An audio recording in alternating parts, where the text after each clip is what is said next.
All right. Hey, welcome back to the Jeff Hagee Show. Today, I'm excited to have Dre Baldwin with me. I want to read a bit of his biography, but I'm excited to get into this conversation and hear his story and have him share some incredible things. So, as the CEO and founder of Work on Your Game Inc., Dre has given 4 TEDx talks on discipline, confidence, mental toughness, and personal initiative. He's authored 33 books. He's appeared in national campaigns with Nike, Finish Line, Wendy's, Gatorade, Buick, Wilson Sports, Stash Investments, and Dime magazines.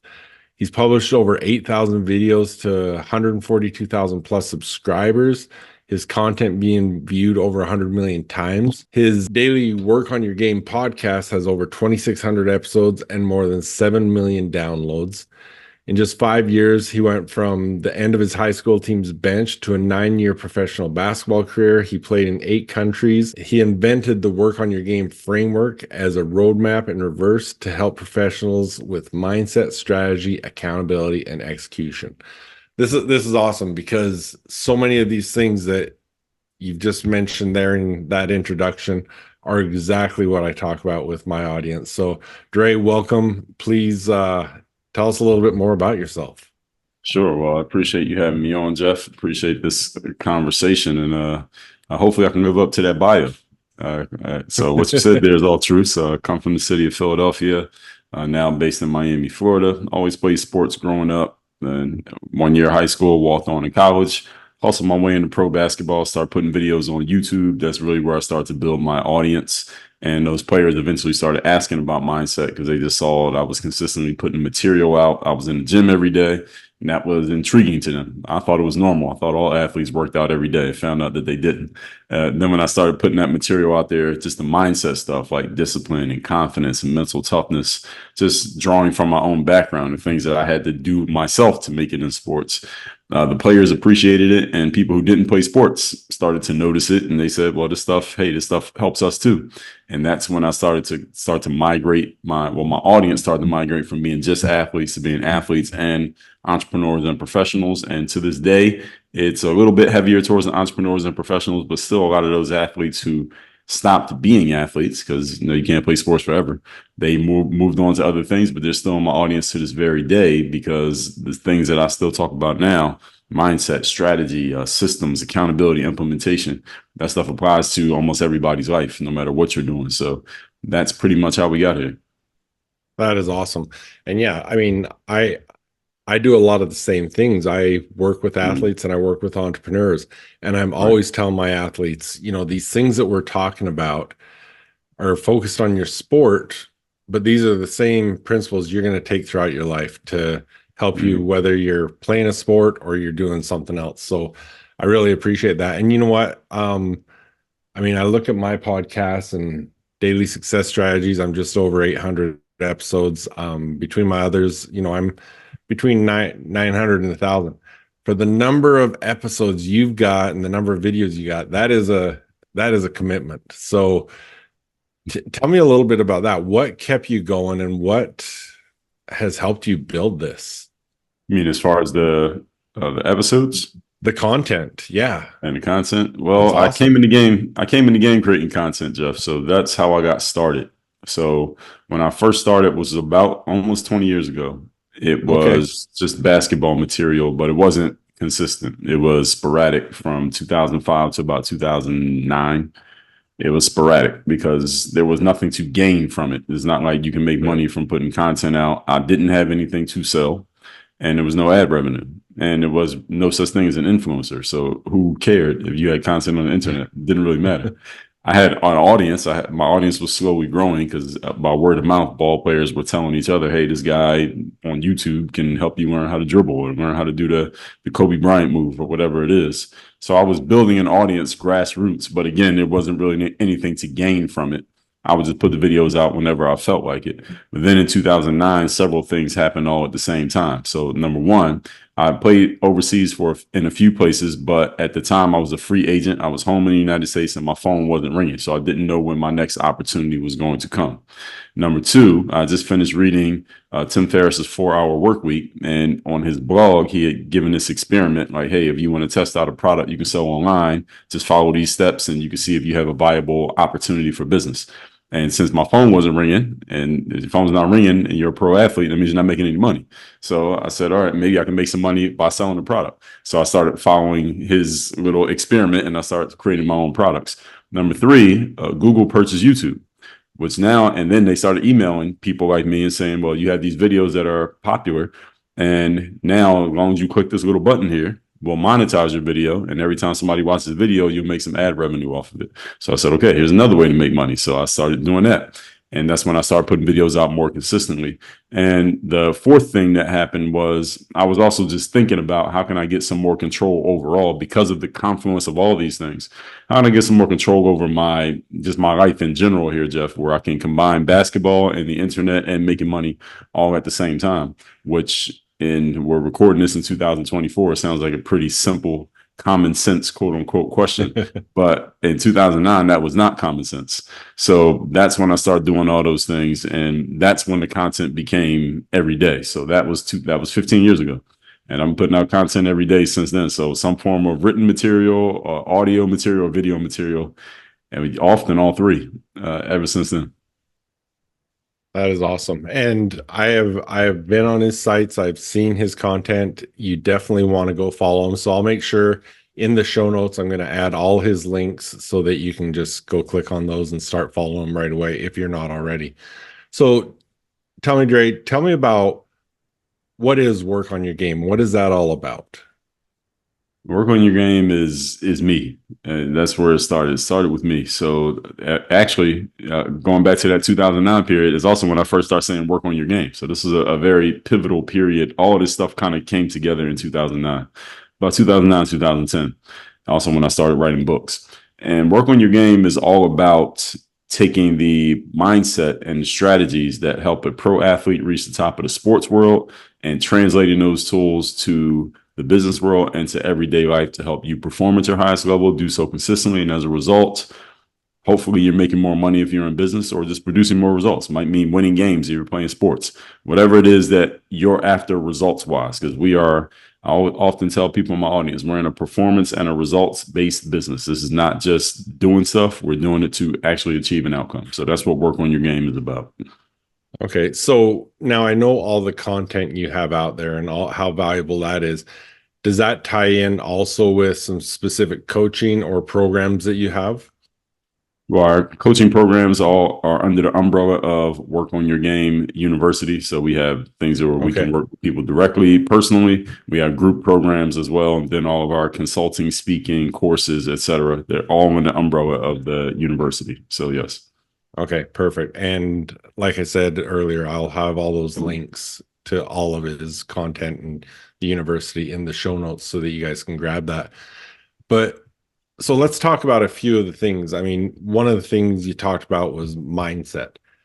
Talk a bit about your thoughts around the importance of mindset, whether you're talking to athletes or entrepreneurs, because I think it's such an integral part of creating your path to success. Mindset is everything. Is the foundation of all success. Is also the foundation of failure. Is the foundation of mediocrity. So wherever you're at, your mindset is the foundation of it, and what's causing it. Because the way we think leads to the things we do, and what we do leads to the outcomes that we get. As simple as that. And when we can get control of our minds and set them the way that we want them to be, that's why it's called mindset. We can set the mind the way that we want it to be. Then our mind works as this supercomputer that starts to put everything else in motion. And the mind is the most powerful tool known to man. And the biggest challenge that people have with mindset is that their minds are not properly set in the way that's going to lead them to their success. They can sometimes think positive, let's say for the 30 minutes or hour a day that they listen to a show like yours, they're in a positive frame of mind. But then when they turn this off and they go talk to one of their coworkers, they get back to a mediocre mindset, or they go talk to a nasty family member or the neighbor to who they don't like. It gets into a more negative low vibration energy state. So because of these fluctuations and the way that our mind and the wavelengths that our mind is emanating, we get fluctuations in our outputs and fluctuations in our results. And this is the thing that we need to fix. And that's why it's called mindset, which is why we do things like mental conditioning, and Napoleon Hill called it autosuggestion. Some people call it affirmations, but whatever you want to call it, you just need to have a consistent process for getting your mind into the right state that you want it to be in, and then keeping it there for a long enough period that it can start to produce the results that you want. The same way that if you want to get in great shape, you can't go to the gym once in a while when you feel like it. You go to the gym on a consistent basis and you follow some sort of program when it comes to your exercise and your nutrition, so your body gets into the shape that you want. And then once you get it there, you have to keep doing it to maintain it. It's the same thing with our minds. The biggest challenge with the mindset, Jeff, is that we can see our bodies. So you can get on the scale and see what you weigh. You can look in the mirror and see what your stomach looks like and that spot under your arms, but you can't see your mind. So it's much harder to hold ourselves accountable with the mental game because we can't physically see it and touch it. And most human beings have a lot of challenges with things that we can't physically touch or measure because it almost doesn't seem real to us. That's awesome. I love this. And so kind of just adding on to what you've already started talking about at the end there, I think a big part of that when you're having someone work on their mindset and you're teaching them your strategies on how they can improve their mindset, how does discipline and accountability tie into that? Well, the discipline is just that piece right there. It's the discipline of making sure that you're doing things or have some type of process to keep your mind in that right space. And discipline comes from structure. So when you have the right structure in place, then the discipline happens automatically. The same way that using the gym analogy, if you hire a personal trainer, they will provide the structure because they'll tell you what time to come to the gym. And then when you get there, they'll tell you what to do and what not to do. And then when you leave, they'll tell you what you can eat and what you can't eat before the next workout. That is a form of a structure.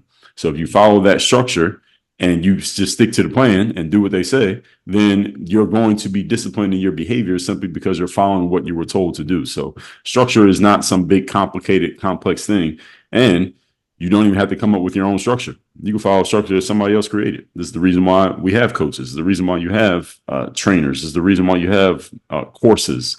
The reason why we have school. It provides structure. I'm not a huge advocate of the educational system in America, but it is providing a structure. All right. It is a structure. And as long as you follow it, you're going to get some type of disciplined outcome. I didn't say it will be a great one, but it will be a disciplined outcome because you're following a disciplined path. So what was the rest of your question there? Now tie that in with accountability. Oh, accountability, right. So the accountability is making sure that you are holding everything to account. So an accountant, for example, what is their job? Their job is to count things and make sure everything is where it's supposed to be. And if something doesn't look right, the accountant is supposed to let you know because they're literally counting what's happening and they're keeping everything in line. And when you know that there is accountability in place, then you're more likely to follow through and do what you're supposed to do because you know it's going to be counted. It's like if you have staff who work for you, you have people who work for you, Jeff? Yep. All right. So if you have people who work for you and they know that you are not tracking their work, then they'll probably slack off on the work. Right? Not because they're bad people, not because they're necessarily lazy, but because when people are not held accountable, we tend to slack off. It's just human nature. But when we know we're being held accountable, then we're going to do what we're supposed to do. It's just how it works. So this is part of the structure. So part of the structure is making sure that we are being held accountable so we do what we're supposed to do.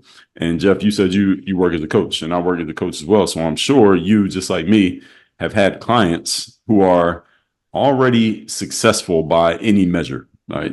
Compared to the average person, they're already successful, but they still hire you as a coach, not necessarily because they have struggles getting to success, but because they know that in order to maintain that success, they need someone who is going to hold them accountable. They want to be held accountable, and they come looking for someone like you to just hold me accountable because I'm already at this level, which is way above the average person. But I know in order to stay at this level, somebody has to hold me accountable to keep doing the things that got me here. I want you to play that role. So that's the reason why accountability exists. And going right along with that last point there, this is the reason why the rich get richer and the poor get poorer. Because the most successful people actually go looking for and embracing accountability, whereas the less successful people avoid and push back against accountability. And this is why the gap continues to grow between the people who are winning and the people who are not. That's amazing. So what are some of the things that you've put in place with those that you're coaching to help hold them accountable? Do you have a daily system, or is it report back, or how do you do that? It depends on the person. So it's Okay. bespoke depending on the person. So I have people who I work with who are already wildly successful in certain aspects of their lives. So for example, I've had a client who's making $600,000 a year and growing. He didn't come to me to help him make money because he's in an industry in which I don't even know anything about it. He could be teaching me. But he came to me because in the process of making all this money, he's spending so much time at the office that he's not spending as much time with his wife as he wants to, or he's not spending time with his young children the way he wants to, and he's not working out the way he used to. So he's 30, 40 pounds heavier than he wants to be. So he wanted me to help him with everything other than the money. So how can I help him put a system together and make sure that he's working out and getting that workout in before he goes to the office, rather than just waking up and going to the office and being there all day and getting home and being too tired to work out. And now you gain 10 more pounds the next month. Right. So it's making sure that that process the process is based on what that person needs. And then there are other people. For example, I have a client she's transitioning out of the military and coming into the thought leadership space. So she's going to do speaking and writing books and things like that. Now, does she need me every day to tell her what to be doing? No, not at this point. At this point, every time we talk, I'm telling her, okay, here are the 10 things you need to do between now and the next time we talk. And she just has a list. She has her marching orders. Go do these things. The next time we get on a call, we talk about how those things went, what worked. If you have a question in between, send me a message. And then we work on those things. So it depends on who the person is and where they're at, because I work with a very wide range of people just because of my background. And really the thing that brings people to me is not necessarily the content. I mean, my content's good, but it's not the content, it's the approach. And that's really what people like the best, is that, all right, this guy's going to give it to me, no BS, no fluff, straight to the point, no wasted time. And they know I have the ability to explain things. So it could be, again, person just trying to lose weight, person trying to make their first $1,000 a month, or a whole bunch of different people in between. And that's awesome because, like you said, there's a lot of people that you're going to coach that you can't help them in certain areas. You've got the one that he's already making great money, Right. but the accountability, pull that in, can be such a different factor. And I think that's the one thing I'd like my audience to know and understand. Is one thing I always tell people is the importance of accountability. You need to have that daily accountability, but that's where a coach is so valuable. You get a coach like Dre that's going to coach you along that path, because it's really easy to get a friend or a family member to say, hey, be my accountability partner. And it's really easy to justify your excuses to them. But Mhm. when you are paying a coach to help you be better, it's a lot easier to stay on track. Um, just a quick example of my own. I've got an accountability coach. And the Mhm. first time I started with him, we have a daily group call. And my first day, I had outlined the things that I was going to be accountable for that day. It was an early call, it was at 6 a.m. The rest of my day did not go one bit as planned. I didn't do those things, but it was an incredibly productive day. And at the end of the night, I thought, I didn't do those things, but it was still a great day. But then I thought, there's no way I'm getting on that call tomorrow and saying this is what I was accountable for and I didn't do it. So I still Right. got those things done. So just Mhm. having someone that is going to hold you accountable, strongly encourage you guys to get a accountability coach, partner, whatever it is that's going to hold you accountable to the things that are going to lead you to success.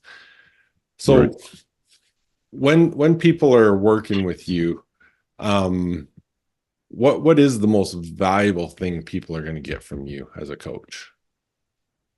It's an interesting question. I think everybody has a different answer because I've asked a lot of people who I work with that question.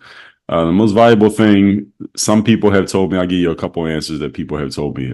Some people just like the fact that I am on a path that they want to be on. So if someone's trying to write books and speak and be a coach, then they like the fact that I can break down and explain what it takes to do it. And not only a really important thing that I always explain to people is the principles that underlie the strategies that underlie the tactics, because it's easy to look at someone's tactics. So like we're having this conversation, you talked about, well, Dre, you put out someone's content, and I explained to you when I start putting it out every day, someone could listen to that and say, okay, well, I'm gonna put out content every day.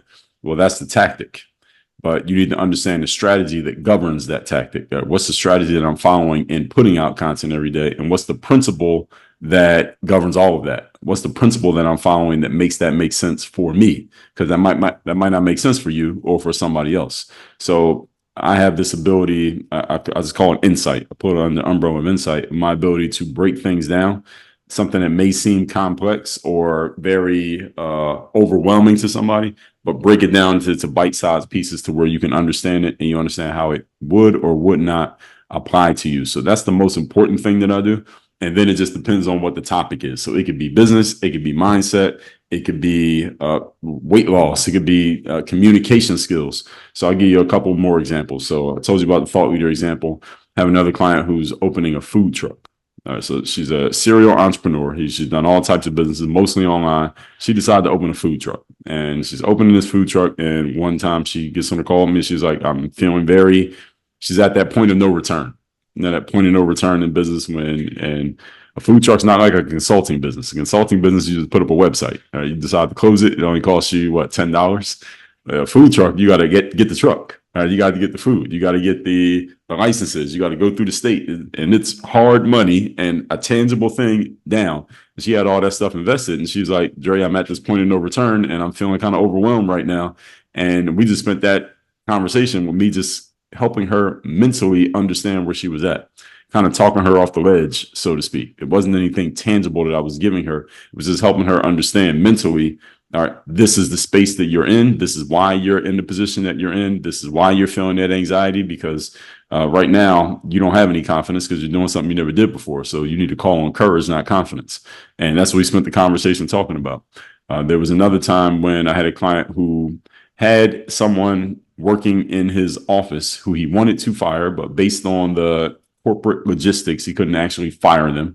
They needed to quit. And they didn't really want to quit because they wanted to keep the job because it was pretty easy money and pretty simple work. And he wanted them to go. So what does he do in this situation? He was about to just cuss them out and blow his stack at this person that told him, don't do that. That's not going to help. Probably hurt you more than it's going to hurt them. And I helped him figure out how to have that conversation with that person to where he could get on the same side of the table as them, help them understand that maybe they do want to leave and that he needed someone who could do a little bit more than what they were doing. He did it that way and did it in a more friendly, we're on the same side way. Eventually that employee voluntarily left and he was able to replace them with someone who would do the work a lot better, someone who's a lot more ambitious, because he was running an office where your staff, basically how they perform, affects your bottom line, your business bottom line. And when he followed that advice, that was his communication skills. That was his leadership. It was soft skills, interpersonal stuff. So it's always different things depending on who I'm dealing with. But that's actually what I like, is when I can talk to different types of people and they have different things and different needs. And I had to put on different hats. But that's the way my coaching has been, is just the type of people who I've come across. And that's one thing I encourage my listeners to understand too, is even if you are a great leader, which, I've worked with a lot of great leaders, it is so useful to have a coach to run ideas by, to get their perspective on it, because you've got different background, you've got different experiences, you've worked with different companies and businesses. Being able to run those ideas through a coach and get that input is so valuable. So that is really cool. Going a step back to accountability, you wrote, what was it, 33 books? 35 officially. 35. Yeah. I just finished one, and without accountability, that one wouldn't be done. That is amazing. So tell us about the books and more specifically about your recent one. Yeah. So I started writing I found out that Amazon was allowing self-publishing. That self-publishing became ubiquitous probably around that same time period I referenced earlier, about 2010, 2011. And that's when I wrote my first book. It's the only book of mine that's a narrative, just a story. And that's my book called Buy a Game. And it was really just for the basketball fans, because it was just me talking about my journey starting in basketball through college. And then I just did more self-published books. I've done books with traditional publishers as well. And I just have this ability. I guess it's a somewhat of a talent that's been honed into a very sharp skill, and my ability to write. I can write a lot of material in a very short period of time. I've gotten very good at it, which is why I've been able to put so many books out. So I just started writing books about the same stuff that I would make videos about. But when I noticed that people were asking me the same question over and over and over again, that's when I'll go write a book about it. So I've written a lot of my books are personal and professional development. All the mindset stuff we talked about, I have at least one book on it. Books about how to play basketball overseas. I have reference books on that. Books on interpersonal skills. Books on how to calm your mind. I have books on all of those things. So basically everything we talked about so far in this conversation, I got a book on, at least one. And my most recent, the one that I would send everybody to right now, is my book called The Third Day, The Decision That Separates the Pros from the Amateurs. And the third day is all about, that actually came from the basketball days when I was putting out videos every day, and the players just started asking, how you always in the gym seemingly by yourself? And I explained to them that this gym is not hidden away. I don't own the gym. I don't block anybody else from coming in. The reason why it's always empty, or at least it seems to always be empty, is because I just show up more often than everybody else. And the third day is all about, how do you show up consistently and perform even when you don't always feel like performing? Because there are days that, yeah, I'm excited to come to the gym, but there are some days I just had a game the previous night. I just had 2 workouts the day before. I'm not feeling that good. I didn't get enough sleep last night. I didn't eat a good meal at dinner, but I still came to the gym and worked out by force of habit. I showed up to the gym and worked out, which is why I have all those videos out there, because I can only record videos by going to the gym. So when I explained that concept, people really liked it. And then I did a TED talk about the concept called The Third Day. And then I eventually wrote the book called The Third Day. So that if I can send people to one book who just heard about me for the first time today, it'll be that one. Very cool. Now, again, like I said, I'm going to have all the links available, but tell our audience, where do they find you, where they follow you, and best way to contact. Sure. Well, they can get a free copy of The Third Day. Can I share that? Absolutely.